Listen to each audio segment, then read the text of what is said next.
واقعہ حضرت خالد بن ولید رضی اللہ عنہ قسط نمبر 130 اپنا اسلامک اسٹوڈیو۔ ایک نئی دنیا وجود میں آئے گی، عروج اسی کو حاصل ہوگا جو ایک ایسا عقیدہ لائے گا جو کسی انسان کی تخلیق نہیں ہوگا بلکہ اس کی تخلیق ہوگا جو انسان کا خالق ہے۔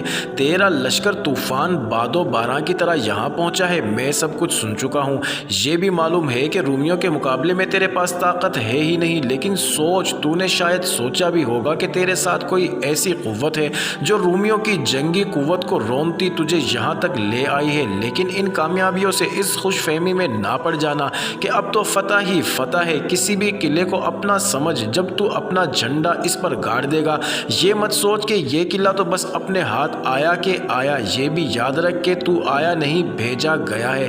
جس نے مجھے بھیجا ہے اسے ہم اللہ کہتے ہیں۔ عمرو بن عاص نے کہا، ہم دنیا کی جاہ و حشمت کے لیے نہیں لڑتے، ہم اللہ کی خوشنودی کے لیے اور اس کا پیغام ساری دنیا میں پہنچانے کے لیے لڑتے ہیں۔ ہمارا نسب العین بنی نوع انسان کی نجات ہے، جا فتح تیری ہے۔ سپہ سالار عمرو بن عاص اور سالار زبیر بن العوام وہاں سے اٹھے۔ سپہ سالار نے حکم دیا کہ جب تک ان کا لشکر ان کھنڈرات میں ہے اس بزرگ کا کھانا ہمارے ذمہ ہوگا۔ ادھر بابلیون میں مقوقس کے یہاں کھلبلی مچی ہوئی تھی۔ اس نے تو یہ پلان بنایا تھا کہ مسلمان اور آگے آ جائیں تو انہیں گھیرے میں لے کر ختم کر دیا جائے، لیکن اس کا یہ پلان بری طرح ناکام ہوا اور اطرابون جیسا جرنیل مارا گیا۔ سب سے بڑا نقصان تو یہ ہوا کہ رومی فوج کو اتنا جانی نقصان اٹھانا پڑا جس کی مقوقس کو توقع نہیں تھی، اور اس کے ساتھ نقصان یہ کہ جو فوج زندہ تھی اس کا لڑنے کا جذبہ بری طرح مجروح ہو گیا تھا۔ اس فوج میں وہ دستے بھی تھے جو شام میں مسلمانوں سے نہیں لڑے تھے۔ شام سے بھاگ کر آنے والے فوجیوں نے انہیں بتایا تھا کہ مسلمان کس بے جگری اور بے خوفی سے لڑتے ہیں۔ اب انہوں نے مسلمانوں کو دیکھ لیا تو انہیں یقین آیا کہ مسلمان تو اس سے زیادہ نڈر اور بے خوف ہیں جتنا انہیں بتایا گیا تھا۔ ذہنی طور پر یہ فوج شکست قبول کر چکی تھی۔ مقوقس پر دوسری چوٹ یہ پڑی تھی کہ ہرقل نے اسے مسلمانوں کی فتوحات کا ذمہ دار ٹھہرایا اور اسے بڑا سخت پیغام بھیجا۔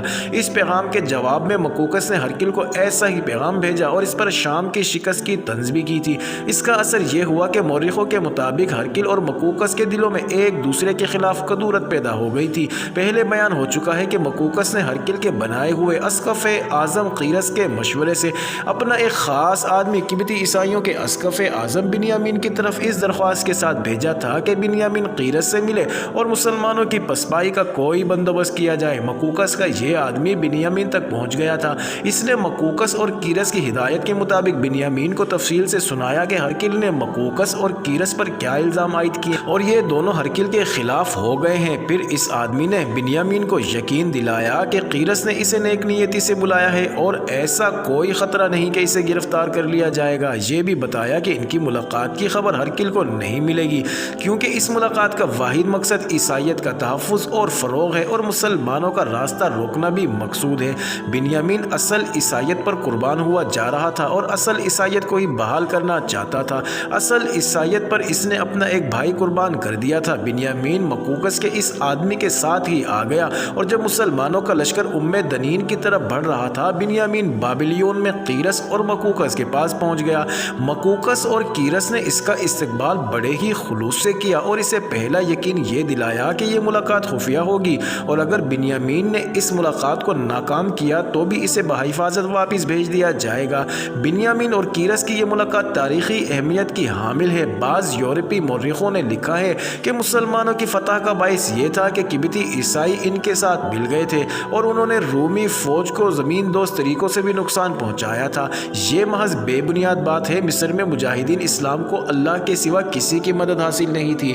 بنیامین جب بابلیون پہنچا تو مقوقس نے قیرس سے کہا کہ وہ دونوں الگ بیٹھ کر بات کریں اور اس میں وہ خود دخل انداز نہیں ہوگا۔ مقوقس اور قیرس کا مقصد یہ تھا کہ قبطی عیسائی رومی فوج کے ساتھ ہو جائیں۔ قیرس نے بنیامین کے آگے یہی مقصد رکھا اور کہا کہ عیسائیت کو بچانا اور اسلام کا راستہ روکنا ہے۔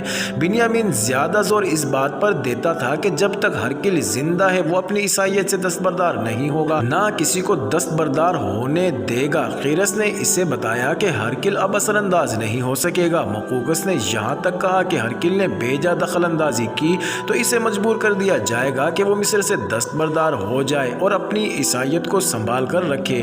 مقوقس نے ان دونوں مذہبی پیشواؤں کو الگ بیٹھ کر بات کرنے کو کہہ دیا، لیکن انہیں یہ نہ بتایا کہ وہ خود کیا سوچ رہا ہے۔ اس نے ہرقل کو بلبیس کے قلعے کی فتح کی خبر خبر سنا دی تھی اور پھر یہ خبر سنائی کہ مسلمان نیل تک پہنچ گئے ہیں اور اطربون کے بعد اس کا ایک اور منظور نظر جرنیل حنا بھی مارا گیا ہے۔ مقوقس کو معلوم تھا کہ ہرقل کا رد عمل کیا ہوگا۔ مقوقس کو یہ بھی شکایت تھی کہ ہرقل بزنطیہ سے مصر کے لیے امدادی فوج نہیں بھیج رہا۔ اتنی شکستوں کے بعد مقوقس کو یہ توقع تھی کہ ہرقل اسے مصر کی فرما روائی سے معزول کر دے گا۔ اس کے علاوہ مقوقس کو ہرقل سے توقع تھی کہ قبطیوں کو اپنا دشمن بنائے رکھے گا اور اپنی عیسائیت کو نہیں چھوڑے گا، اور اس کا نتیجہ یہی ہو سکتا ہے کہ کسی بھی وقت قبطی بنیامین کے اشارے پر بغاوت کر دیں گے۔ بنیامین اور قیرس الگ بیٹھے گفت و شنید کر رہے تھے۔ مقوقس نے اپنے جرنیل تھیوڈور کو بلایا اور اپنے خاص کمرے میں جا بیٹھا۔ تھیوڈور کے ساتھ مقوقس کی رازداری تھی۔ اب بازی تھیوڈور کے سر تھی اور وہ مقوقس مزید شکست کے متحمل نہیں ہو سکتے تھے۔ تھیوڈور، مقوقس نے کہا، بنیامین اور قیرس کو میں نے الگ بٹھا دیا ہے، لیکن میں یہ سوچ سوچ کر اس نتیجے پر پہنچا ہوں کہ جب تک ہرقل ہمارے سروں پر موجود ہے ہم کوئی کامیابی حاصل نہیں کر سکتے، اور ایک روز مسلمان سارے مصر پر چھا جائیں گے اور ہرقل اس کا الزام ہمارے منہ پر تھوپ دے گا۔ میں ساری صورتحال سے واقف ہوں، تھیوڈور نے کہا۔ یہ بتائیں کہ اس کا حل کیا ہے اور ہمیں کیا کرنا چاہیے؟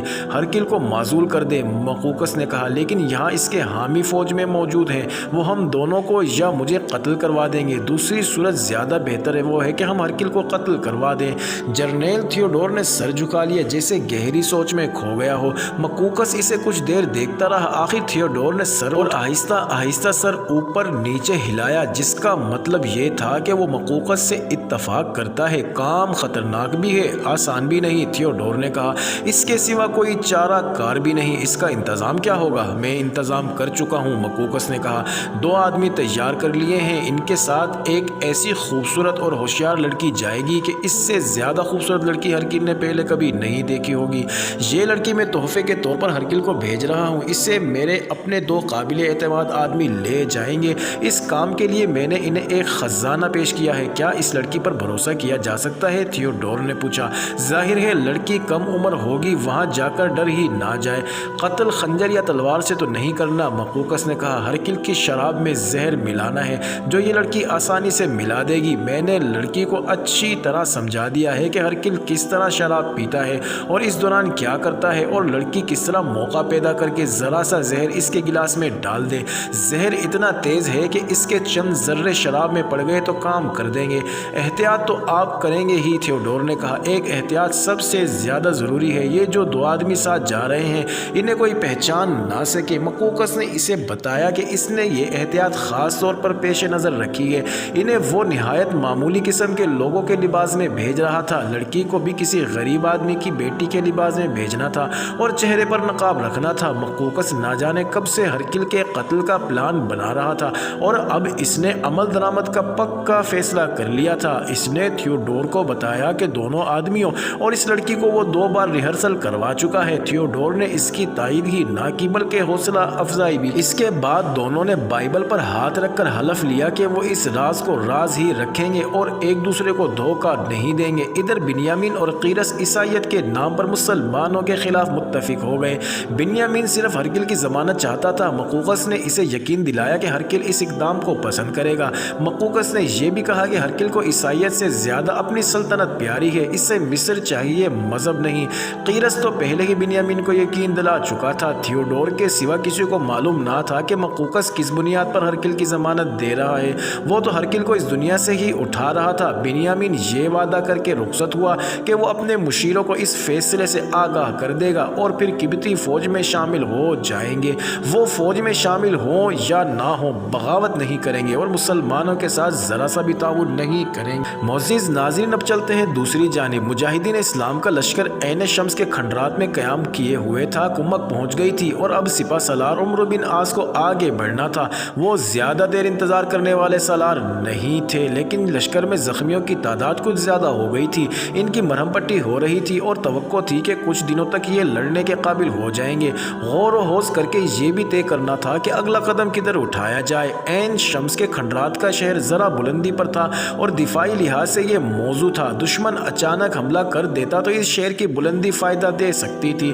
اس کے علاوہ وہاں پانی کثرت سے موجود تھا جس کے ختم ہونے کا امکان نہیں تھا۔ اشیاء خورد و نوش کی ایسی افراد کی خوراک کی قلت کا خطرہ ہی نہیں تھا۔ ایک روز روز عمرو بن عاص نے زبیر بن عوام اور دوسرے تمام سالاروں کو طلب کیا۔ میرے رفیق عمرو بن عاص نے سالاروں سے کہا، اب بابلیون کا قلعہ بند شہر ہمارے سامنے ہے، لیکن وہاں جو رومی فوج ہے اس کا کوئی شمار ہی نہیں، بلکہ ایک تو مفتوحہ قلعوں سے بھاگے ہوئے فوجی بابلیون میں جا پہنچے ہیں اور دوسرے یہ کہ مقوقس اپنی زیادہ سے زیادہ فوج شہر میں لے آیا ہے۔ ظاہر ہے اس شہر کا محاصرہ کرنا ہوگا۔ اگر اللہ میری دعا قبول فرما لے تو رومی باہر آ کر کھلے صحرا میں لڑائی لڑے۔ دعا کرو میرے بھائیو، اللہ کوئی ایسی صورت پیدا کر دے کہ رومیوں کو قلعے سے باہر لے آئے۔ اللہ نے ہمیں مایوس تو کہیں بھی نہیں۔ زبیر بن العوام نے کہا، اگر ہمارے لیے رومیوں کا باہر آ کر لڑنا بہتر ہوا تو اللہ تعالیٰ یہ صورت بھی پیدا کر دے گا۔ یہ بات بھی دل میں بٹھا لو۔ میرے رفیق عمرو بن عاص نے کہا، اب ہم مصر کی فتح و شکست کے فیصلہ کن مرحلے میں داخل ہو گئے ہیں۔ اب ہم کہیں بھی ہار گئے تو ہماری منزل اگلے جہاں ہوگی یا ملک شام۔ میں اپنے اسی اصول کا پابند رہوں گا کہ کہیں بیٹھے دشمن کا انتظار نہ کرتے رہیں، دشمن کے سر پر سوار رہیں۔ اس اصول نے ہمیں ہر معرکے میں کامیاب کیا ہے۔ ادھر بابلیون میں مقوقس اور تھیوڈور 2-3 جرنیلوں کو بٹھائے مسلمانوں کو پسپا کرنے کی اسکیم بنا رہے تھے۔ مقوقس کہہ رہا تھا کہ ان عربوں نے بابلیون بھی لے لیا تو پھر ان کے کہیں بھی پاؤں نہیں جم سکیں گے۔ عمرو بن عاص نے اپنے لشکر سے خطاب کرتے ہوئے کسی جگہ کہا تھا کہ ہم کہیں سے پسپا ہوئے تو یاد رکھو دشمن ملک میں ہمیں کہیں بھی پناہ نہیں ملے گی اور بھاگنے کی کوئی جگہ بھی نہیں ہوگی۔ لیکن بابلیون میں مقوقس یہی الفاظ اپنے جرنیلوں سے کہہ رہا تھا کہ ہم بابلیون سے اکھڑ گئے تو پھر سارے مصر میں ہمیں کہیں بھی جم کر لڑنے کی مہلت نہیں ملے گی، خود اپنے لوگ ہمیں اپنے گھروں میں پناہ نہیں دیں گے۔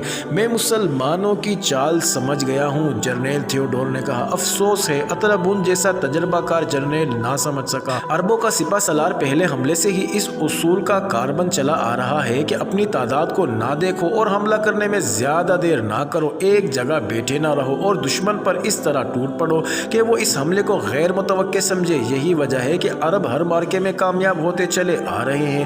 ادھر ہم ہیں کہ قلعہ بند ہو کر دشمن کے انتظار میں بیٹھ جاتے ہیں۔ معاشرے میں ہمارا طریقہ جنگی رہا ہے کہ ایک ایک دو دو دستے باہر نکل کر عربوں پر حملہ کرتے ہیں۔ عرب ہماری یہ چال سمجھ گئے ہیں اور انہوں نے جو فائدہ اٹھایا ہے وہ آپ سب کے سامنے ہے۔ تم جو چاہتے ہو وہ بیان کرو۔ مقوقس نے کہا، میں یہ چاہتا ہوں کہ ہم قلعہ بند ہو کر نہ لڑیں۔ تھیوڈور نے کہا، ہم عربوں کو اتنی مہلت دیں ہی نہیں کہ وہ آ کر بابلیون کا محاصرہ کر لیں۔ ان کے سپہ سالار کا ایک اصول یہ ہے کہ دشمن کے سر چڑھے رہو تاکہ وہ یہ نہ سمجھے کہ وہ دل چھوڑ بیٹھے اور حوصلہ ہار بیٹھے۔ یہی اصول میں آپ کو دینا چاہتا ہوں۔ آپ نے شاید سنا نہیں کہ مصر کے لوگ ہمیں بزدل اور کمزور کہنے لگے ہیں، جو قلعوں کی دیواروں کی پناہ میں بیٹھ کر اپنا دفاع کرتے ہیں۔ اب ہمیں باہر جا کر مسلمانوں کو للکارنا چاہیے۔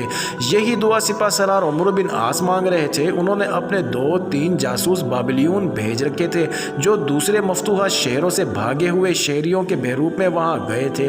اللہ ان کی دعا قبول کر رہا تھا۔ مقوقس نے کہا کہ فوج کو شہر سے باہر کھلی جنگ کے لیے تیار کیا جائے اور کوئی پہلو کمزور نہ رہ جائے۔ معزز ناظرین، جاری ہے اگلی ویڈیو قسط نمبر 131 میں، دیکھنا مت بھولیے گا۔